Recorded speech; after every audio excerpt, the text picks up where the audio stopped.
तो जैसा कि हम सभी लोगों ने लास्ट एपिसोड में देखा कि यांग चेंग एक मेडिसिन हॉल के अंदर आ गया था और अपने सारे मटेरियल्स लेकर वहाँ से जाने वाला था कि तभी वहाँ पर एक लेडी अपने बच्चे को गोद में लेकर आते हुए कहती है, डॉक्टर ली प्लीज आप मेरे बेटे को बचा लीजिए। लेकिन डॉक्टर ली को उसकी बीमारी के बारे में पता नहीं चलता है। तब वो कहते हैं कि शायद ये पीला बुखार है, इसलिए मैं तुमको इसकी दवाई लिख कर देता हूँ। तभी यांग चेंग ने कहा था कि यह पीला बुखार नहीं है, इसकी मेडिसिन मत दो। तो फिर अब पब्लिक आंसर से कहते हैं, लड़के कौन हो तुम जो डॉक्टर ली की काबिलियत पर शक कर रहे हो? डॉक्टर ली एक महान डॉक्टर है। तभी डॉक्टर ली कहते हैं, लड़के तुमने क्या कहा अभी कि यह पीला बुखार नहीं है, तो फिर तुम्हारे पास इसका क्या सबूत है? जिसमें यांग चेंग कहता है, इसमें पीला बुखार जैसे लक्षण होता है लेकिन यह पीला बुखार नहीं है। यह सुन के डॉक्टर ली कहते हैं, तो क्या तुम जानते हो कि यह किस प्रकार की बीमारी है? यह सुन के यांग चेंग कहता है, यह चोलेरा है। जिसपे डॉक्टर ली कहते हैं, क्या चोलेरा? लेकिन तुम्हारे पास इसका क्या आधार है? तब यांग चेंग बच्चे की आंख को चेक करके डॉक्टर ली से कहता है, चोलेरा की मेडिसिन पीले बुखार की मेडिसिन से कम्प्लीटली अपोजिट होती है। अगर यह बच्चा मेडिसिन ले लेता तो फिर यह मर गया होता। तो यांग चेंग गुस्से से कहता है, आप डॉक्टर होकर इसके लक्षण जाने बगैर मेडिसिन लिख कर दे रहे थे। क्या आप लोगों की जान बचाने की कोशिश कर रहे हैं या फिर उनको मारने की? ये सुन के डॉक्टर ली हैरान हो जाते हैं और यांग चेंग के सामने घुटनों के बल बैठ कर कहते हैं, मैं सच में गलत था। ये देखकर सारे लोग हैरान हो जाते हैं कि इस अंपायर का एक महान डॉक्टर एक यंग लड़के के सामने अपना सिर झुका रहा है। तब यांग चेंग डॉक्टर ली को उठाकर कहता है, अगर आप जानते हैं कि आप कोई प्रॉब्लम है तो आप अपने आप को सुधार सकते हैं, लेकिन अभी हमें इस बच्चे को बचाना चाहिए। जिस पर डॉक्टर ली कहते हैं कि हालांकि मैं इसकी बीमारी के बारे में जानता हूँ, फिर भी मैं इसे सिर्फ स्लो ही कर सकता हूँ, मैं इसे मरने से नहीं बचा सकता हूँ।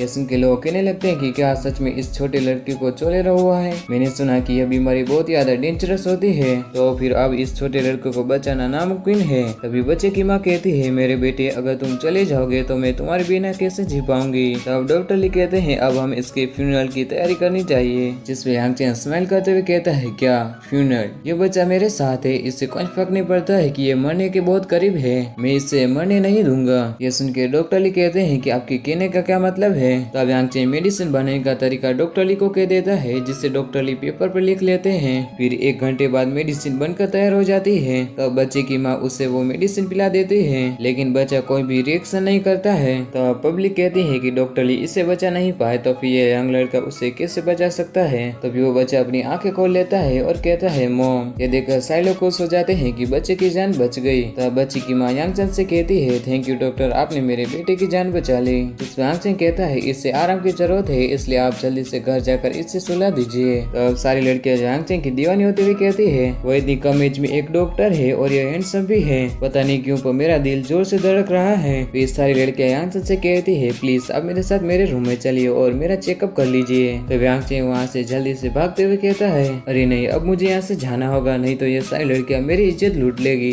तब डॉक्टर यांग चेंग से कहते हैं, डॉक्टर प्लीज आप अपना संपर्क या कुछ इन्फॉर्मेशन दीजिए। जिस पर यांग चेंग कहता है कि मेरा नाम यांग चेंग है, अगर आपको मेरी जरूरत हो तो मैं आपको ली फैमिली में मिल जाऊंगा। इतना बोलकर वो वहाँ से चला जाता है। तब डॉक्टर ली कहते हैं, कल मैं इससे ली फैमिली में मिलने जाऊंगा। फिर वो सोचते हैं कि क्या सच में अब मैं अपने करियर में और भी तरक्की कर सकता हूँ। यांग चेंग दौड़ते दौड़ते अपने घर के बैकयार्ड पर पहुंच जाता है और कहता है कि अरे यार, ये लड़कियां तो जल्दी से पीछे नहीं छोड़ती है, अच्छा हुआ कि मैं बीच में एक जगह पर छुप गया था, नहीं तो मेरे साथ क्या हुआ होता। तभी वो देखते हैं कि सामने एक पेड़ के पास लिंग और वो लड़के साथ में रोमांस कर रहे हैं। ये देखकर यांग चेंग कहता है कि सच में कितने बेशर्म लोग हैं ये, और वो अंदर जाने लगता है। तभी लिंग उसे देख लेता है और कहता है, यांग चेंग मैं तुमको याद दिला दूं कि कल ली फैमिली में यंग जनरेशन का कंपटीशन है। ये सुन के यांग चेंग कहता है कि क्या यंग जनरेशन का कंपटीशन? जिस पर वो कहते हैं कि कंपटीशन में जो जीतेगा उसे कल्टिवेशन करने के लिए अच्छे रिसोर्सेस मिलेंगे, और जो हार जाएगा उसे फैमिली की ब्रांच पर भेज दिया जाएगा, जहाँ पर उसे मजदूरी करवाई जाएगी। यांग चेंग तुम हमेशा कचरे के कचरे ही रहोगे।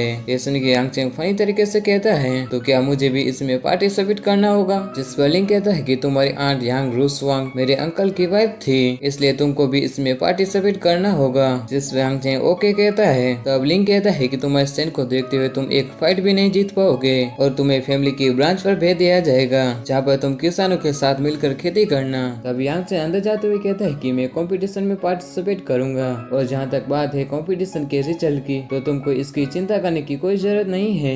और वो अंदर चला जाता है। तब लिंग कहता है कि तुमको तो मैं कल देख लूंगा। फिर वो दोनों अपना रोमांस कंटिन्यू करते हैं। फिर हम अंदर यांग चेंग को देखते हैं, जिसने दावा पिल बनाने के सभी मटेरियल्स बाहर निकाल लिए थे। तब वो कहता है, कल का कंपटीशन दावा पिल की स्ट्रेंथ को परखने का अच्छा मौका है। फिर यांग चेंग स्पीचर 5 की हेल्प से रिफाइनिंग प्रोसेस को स्टार्ट कर देता है। फिर थोड़ी देर के बाद डाबा पिल बनकर तैयार हो जाती है और इस सारे एपिसोड यहीं पे खत्म हो जाता है। Thanks for watching.